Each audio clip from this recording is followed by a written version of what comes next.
నమస్కారం. ఒకసారి ఊహించండి. ఒక చీకటి గదిలో ఉన్నారు. కాదు. అస్సలు గది లేని, దిక్కులే లేని ఒక అనంతమైన శూన్యంలో ఉన్నారు. అక్కడ కాలం లేదు, శబ్దం లేదు, వెలుగు లేదు. ఆధునిక సైన్స్ ప్రకారం బిగ్ బ్యాంగ్ జరగకముందు అంటే సుమారు 13.8 బిలియన్ సంవత్సరాల క్రితం ఉన్న పరిస్థితి ఇది. కానీ మీకు తెలుసా, నాసా టెలిస్కోప్స్ ఈ రోజు చూపిస్తున్న ఈ విశ్వ నిర్మాణం గురించి మన భారతీయ ఋషులు, యోగులు 5,000 సంవత్సరాల క్రితమే రాసిపెట్టారు. మనం నివసిస్తున్నది కేవలం ఒక గ్రహం మీద కాదు, ఒక కాస్మిక్ అంటే తల్లి గర్భంలో అని మన పురాణాలు ఘోషిస్తున్నాయి. గర్భోదక సముద్రం వినడానికి ఏదో సైన్స్ ఫిక్షన్ సినిమా పేరులా ఉంది కదా, కానీ శ్రీమద్ భాగవతం ప్రకారం మన విశ్వం నిజంగానే ఒక ద్రవంలో తేలుతున్న ఉండం. ఆశ్చర్యకరమైన విషయం ఏంటంటే, తల్లి కడుపులో బిడ్డకు ఆహారం ఎలా అందుతుందో ఈ విశ్వానికి కూడా అలాగే ఒక బొడ్డుతాడు ఉందని, దాని ద్వారానే గ్యాలక్సీకు శక్తి అందుతుందని మీకు తెలుసా? అసలు విశ్వం వేరు, బ్రహ్మాండం వేరా? మన పురాణాల్లో గ్యాలక్సీల గురించి, మల్టీవర్స్ గురించి నిజంగా రాసి ఉందా? ఈ ఎపిసోడ్లో శ్రీమద్ భాగవతం నుండి స్టాన్ఫోర్డ్ ఫిజిక్స్ వరకు, విష్ణు పురాణం నుండి క్వాంటమ్ మెకానిక్స్ వరకు ప్రతి విషయాన్ని సాక్ష్యాలతో సహా డీకోడ్ చేద్దాం. సిద్ధంగా ఉండండి, ఎందుకంటే ఈ వీడియో పూర్తి అయ్యేసరికి మీరు రాత్రి ఆకాశాన్ని చూసే విధానం పూర్తిగా మారిపోతుంది. వెల్కమ్ టు వైదిక భారతం. పదండి, ఆ గర్భోదక సముద్రంలోకి ప్రయాణిద్దాం. ముందుగా సృష్టి ఎలా మొదలైంది? ఈ ప్రశ్నకు సైన్స్ ఇచ్చే సమాధానం బిగ్ బ్యాంగ్. అంటే ఒక చిన్న బిందువు పేలి విశ్వం పుట్టింది అని. కానీ బిగ్ బ్యాంగ్ థియరీ కంటే వేల ఏళ్ల ముందే ఋగ్వేదం మరియు విష్ణు పురాణం ఒక అద్భుతమైన పదాన్ని వాడాయి, హిరణ్య గర్భ. హిరణ్య అంటే బంగారం లేదా అత్యంత ప్రకాశవంతమైన కాంతి. గర్భ అంటే పిండం లేదా గర్భం.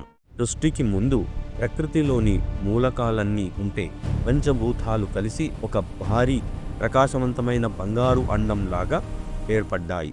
మనుస్మృతి ప్రకారం ఈ అండం 1000 సంవత్సరాల పాటు ఆ శూన్యంలో నిశ్శబ్దంగా ఉండి ఒకానొక క్షణంలో ఒక భారీ శబ్దంతో రెండుగా విడిపోయింది.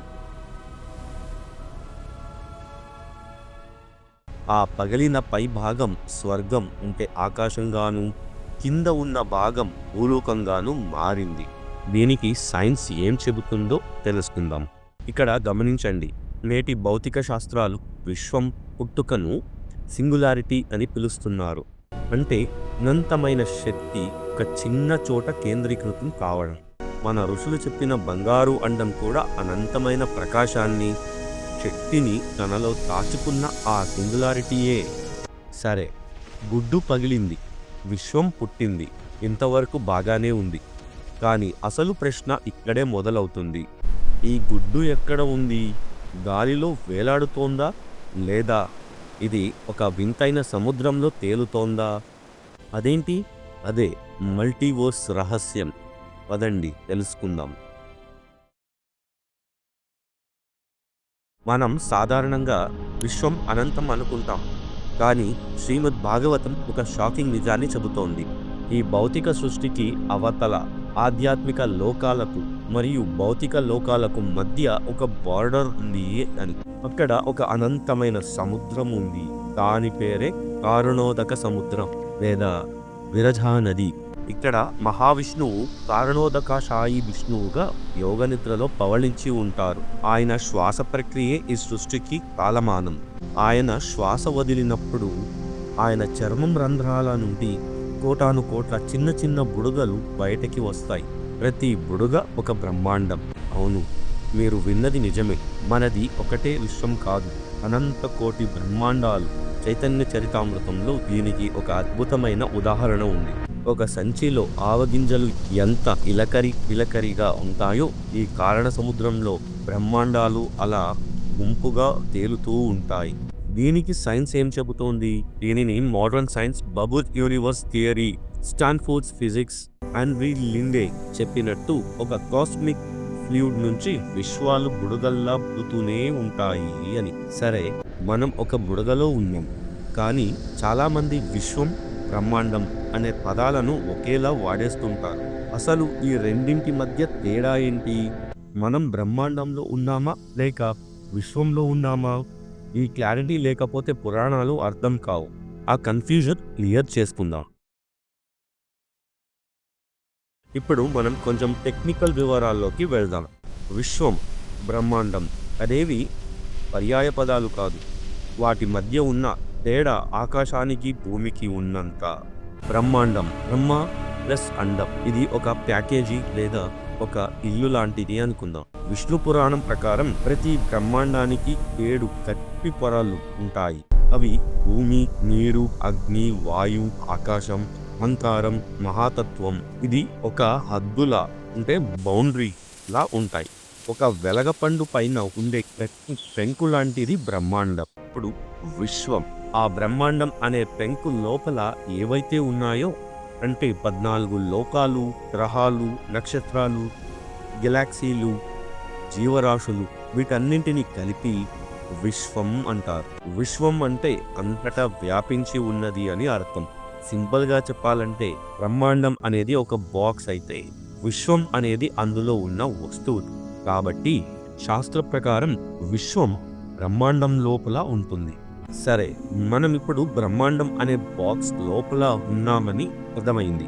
మరి ఈ బాక్స్ లోపల ఏముంది? చీకట, వెలుతురా? అసలు మన గ్యాలక్సీలు ఎక్కడ ఉన్నాయి? లోపల కూడా నీళ్లు ఉంటాయా? ఇప్పుడు మనం బ్రహ్మాండం లోపలికి జూమింగ్ చేయబోతున్నాము. అక్కడ కనిపించే దృశ్యం మిమ్మల్ని షాక్కి గురి చేస్తుంది. స్వాగతం, బ్రహ్మాండం లోపలికి స్వాగతం. మనం లోపలికి రాగానే మొదట కనిపించేది శూన్యం కాదు, నీరు. శ్రీమద్ భాగవతం 5వ స్కందం 26వ అధ్యాయం ప్రకారం బ్రహ్మాండం లోపల అడుగు భాగాన సగం వరకు నీటితో నిండి ఉంటుంది. దీనినే గర్భోదక సముద్రం అంటారు. గుర్తుంచుకోండి, బయట ఉన్నది కారణోదక సముద్రం అంటే మల్టీవర్స్ ఓషన్. లోపల ఉన్నది గర్భోదక సముద్రం, యూనివర్స్ ఓషన్. ఈ గర్భోదక నీటిపై విష్ణువు తన అంశ అయిన గర్భోదకాశయ విష్ణువు రూపంలో ఆదిశేషువుపై పవళిస్తాడు. మరి గ్యాలక్సీలు ఎక్కడ? సైన్స్ చెప్తున్న గ్యాలక్సీల ప్రస్తావన పురాణాల్లో ఉందా? ఖచ్చితంగా ఉంది. తన పురాణాలు గ్యాలక్సీలను కింసుమార చక్రంగా వర్ణించాయి. కింసుమార అంటే డాల్ఫిన్స్. భాగవతంలో స్పష్టంగా ఉంది, ఆకాశంలో నక్షత్రాలన్నీ ఒక డాల్ఫిన్ ఆకారంలో ఒక చక్రంలా ధ్రువ నక్షత్రం చుట్టూ తిరుగుతున్నాయి అని. ఇది నేటి స్పైరల్ గ్యాలక్సీ ఆకారానికి పర్ఫెక్ట్ మ్యాచ్ కాదా?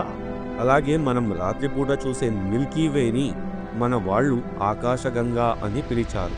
సరే, కింద నీరు ఉంది, పైన గెలాక్సీలు తిరుగుతున్నాయి. కానీ వీటికి శక్తి ఎక్కడి నుండి వస్తోంది? ఒక తల్లి కడుపులో ఉన్న బిడ్డకు బొడ్డుతాడు ద్వారా ఆహారం వస్తుంది.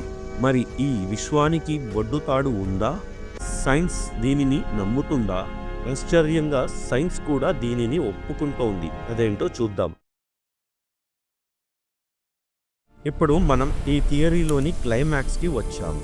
గర్భోదక సముద్రంలో ఉన్న విష్ణువు నాభి నుండి ఒక అద్భుతమైన తామర పువ్వు వెలుస్తుంది. ఆ పువ్వు కాడ పైన ఉన్న 14 లోకాలను కలుపుతూ వెళుతుంది. ఆ పువ్వు పైనే సృష్టికర్త బ్రహ్మ జన్మిస్తారు. ఇక్కడ లాజిక్ చూడండి. నాభి, తల్లి గర్భంలో శిశువుకు పోషణ ఎక్కడి నుండి అందుతుంది? నాభి నుండి, బొడ్డుతాడు ద్వారా. అలాగే విష్ణువు నాభి నుండి వచ్చిన ఈ తామర కాడ ఈ విశ్వానికి జీవశక్తిని అందిస్తోంది. దీనికి సైన్స్ ఏమంటుందో చూద్దాం. 2014లో ఆస్ట్రేలియా మరియు జర్మనీ ఖగోళ శాస్త్రవేత్తలు కాస్మిక్ వెబ్ ను మ్యాప్ చేశారు. విశ్వమంతా ఖాళీగా లేదు, గ్యాలక్సీలన్నీ విడివిడిగా లేవు. అవన్నీ సన్నని గ్యాస్ దారాలతో అంటే ఫిలమెంట్ లాంటివి ఒకదానికొకటి కనెక్ట్ అయ్యి ఉన్నాయి అని. ఈ ఫిలమెంట్స్ ద్వారానే గ్యాలక్సీలకు కావాల్సిన పదార్థం అంటే మ్యాటర్ సరఫరా అవుతుంది. శాస్త్రవేత్తలు దీనిని ఉంబ్లికల్ కోడ్ ఆఫ్ యూనివర్స్ అంటే విశ్వం యొక్క బొడ్డుతాడు అని పిలవడం యాదృచ్ఛికమంటారా? పురాణాలు చెప్పిన తామర కాడ, సైన్స్ చూపిస్తున్న కాస్మిక్ ఎలిమెంట్స్ రెండు ఒకటే నిర్మాణాన్ని వేరు వేరు పేర్లతో పిలుస్తున్నాయి. బ్రహ్మాండ పురాణంలోని ఒక వాక్యం యథా పిండే తథా బ్రహ్మాండే. అంటే మన శరీరంలో ఏముందో ఆ బ్రహ్మాండంలో కూడా అదే ఉంది. లేటెస్ట్ రీసెర్చ్ ప్రకారం మనిషి మెదడులోని న్యూరాన్ల నెట్వర్క్ ఫోటో విశ్వంలోని గెలాక్సీల నెట్వర్క్ ఫోటో పక్క పక్కన పెడితే 90% ఒకేలా ఉన్నాయి. మనం బహుశా ఒక విరాట్ పురుషుని మెదడులో ఆలోచనలమేమో. చూసారుగా, మన పురాణాలు వేదాలు కేవలం పూజలు చేయడానికి మాత్రమే కాదు, అవి ఈ అనంత విశ్వాన్ని అర్థం చేసుకోవడానికి మన పూర్వీకులు ఇచ్చిన గైడ్ బుక్స్. గర్భోదక సముద్రం, హిరణ్య గర్భం, సింసుమార చక్రం ఇవేవి కట్టుకథలు కావు. అవి వేల ఏళ్ల క్రితమే దర్శించిన కాస్మిక్ సైన్స్ టెలిస్కోప్లతో చూస్తుంటే మన ఋషులు జ్ఞాననేత్రంతో చూసి చెప్పారు. మనం ఒక తల్లి గర్భం నుండి పుట్టాం, కానీ మనం అందరం నివసిస్తోంది విశ్వం అనే మరో తల్లి గర్భంలోనే. అందుకే ప్రకృతిని మాత అంటాం. ఆ తల్లిని కాపాడుకోవడం మన బాధ్యత. ఈ ప్రయాణం మీకు కొత్త ఆలోచనలను ఇచ్చిందని ఆశిస్తున్నాను. ఈ వీడియోలోని ఏ అంశం మిమ్మల్ని ఎక్కువగా ఆశ్చర్యపరిచింది? బ్రహ్మాండాలు బుడగల్లా ఉండటమా, లేదా గెలాక్సీ డాల్ఫిన్ ఆకారంలో ఉండటమా? కింద కమెంట్స్ లో తప్పకుండా తెలియజేయండి. భారతీయ విజ్ఞాన్ని ప్రపంచానికి చాటడానికి ఈ వీడియోని మీ ఫ్రెండ్స్ అండ్ ఫ్యామిలీ గ్రూప్స్ లో షేర్ చేయండి. మరిన్ని అద్భుతమైన వీడియోల కోసం వైదిక భారతం ఛానల్ ను సబ్స్క్రైబ్ చేసుకోండి. సర్వే జనా సుఖినో భవంతు. జై హింద్.